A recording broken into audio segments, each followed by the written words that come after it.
So, what if I told you the whole idea of a self-made person is, well, pretty much a myth? That every single story about pulling yourself up by your bootstraps leaves out the most important parts. Today, we're going to dig into one of the most famous success stories out there, pulled right from Malcolm Gladwell's classic, Outliers, to find out what it really takes to make it to the top. Let's get into it. We've all heard this story 1,000 times, right? It's this really comforting idea that success is just a simple equation. You take talent, you add hard work, and boom, you've made it. That the biggest names out there just rose up from nothing on pure grit alone. But is that really the whole picture? Okay, so meet our main character today, Joe Flom. He is the perfect poster child for this pull yourself up by your bootstraps idea. I mean, on the surface, his story is exactly what you'd expect from a total titan of industry.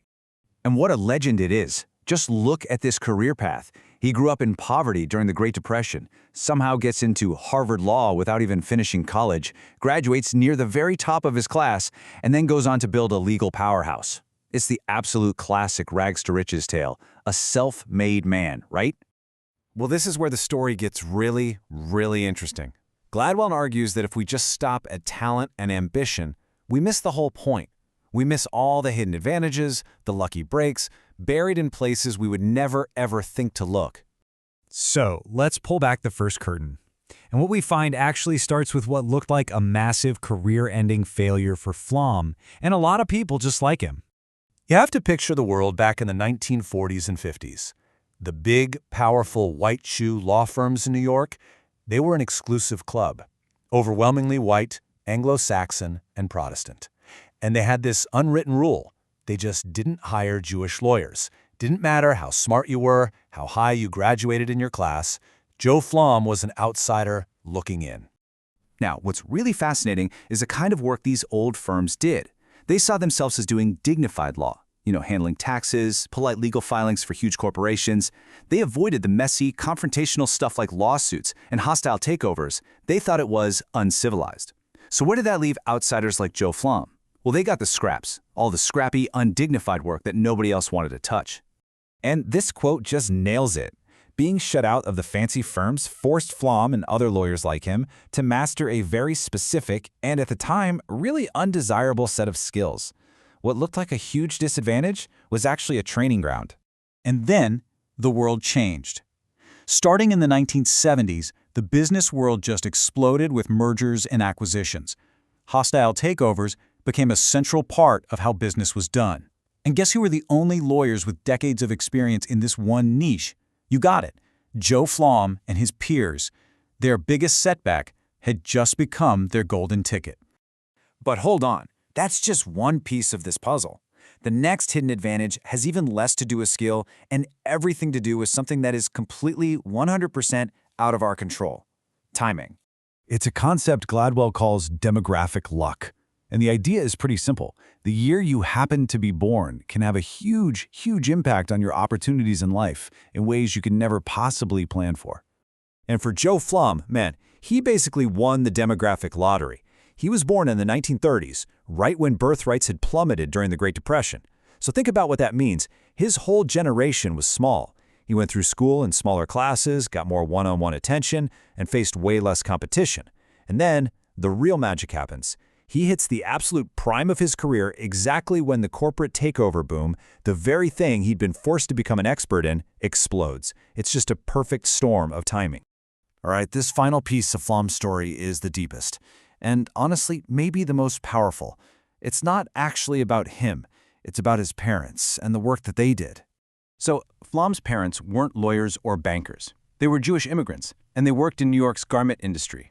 His father literally sewed shoulder pads into dresses. On the surface, this sounds like the classic hardship story, something he had to escape. But what if it was the exact opposite? What if this was his most profound advantage? The reason why is all about the nature of their work. The work they did in the garment trade wasn't just a job. It was what Gladwell calls meaningful work. It had a specific structure that taught these incredibly valuable lessons.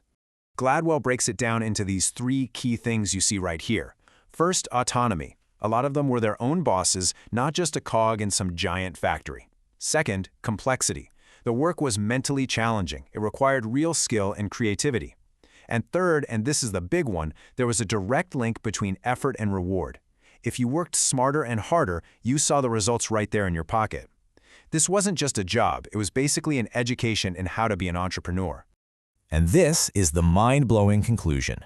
The children of these garment workers, people like Joe Flom, they learned the blueprint for professional success around the dinner table. Their parents' humble origins weren't a disadvantage to overcome. It was a boot camp for the professions that gave them the cultural tools they needed to succeed. Okay, so after taking apart Joe Flom's story, what's the big picture? What is the real story of success that Gladwell is trying to get us to see?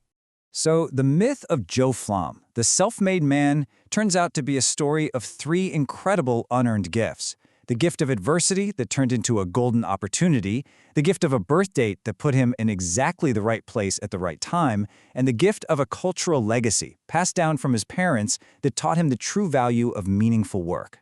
You know, sociologists actually have a term for this. They call it a cumulative advantage.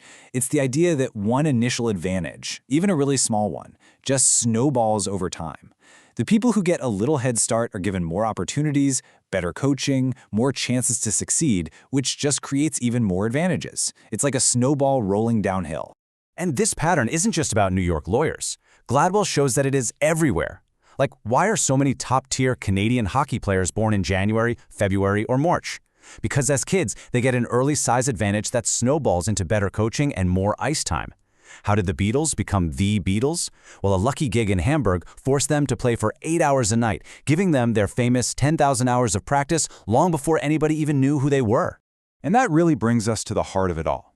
Success isn't a solo performance. It's an ensemble piece. It's the product of this complex web of advantages and opportunities, of being in the right place at the right time, and of the powerful legacies we all inherit. And so that leaves us with a really fascinating question to think about for ourselves. You know, it's easy to see the obstacles we've all had to overcome, but what about the invisible wins at our back? The demographic luck, the cultural inheritance, the golden opportunities that were disguised as setbacks. What are the hidden forces that have shaped our own lives?